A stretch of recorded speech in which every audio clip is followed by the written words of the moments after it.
আরে বন্ধুরা রে, হবা এলাম ডিউটির থেকে। বুঝলো, আমার বাইক ঘরের ভিতরে উঠে রাখি, বুঝছেন। ঘরের ভিতর না উঠাইলে আবার বাইরে থাকলে রিক্স। হ্যাঁ, এই জন্য ঘরেতে উঠে রাখি।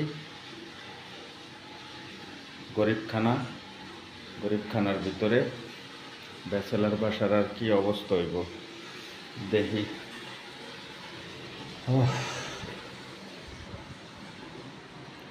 এই হইলো মনে করেন গরিবের বাসা। আমিও সবসময় কম্বল লইয়া ঘুমাই রে ভাই, কম্বল ছাড়া ঘুমাইতারি না। কম্বল ছাড়া ঘুমাই,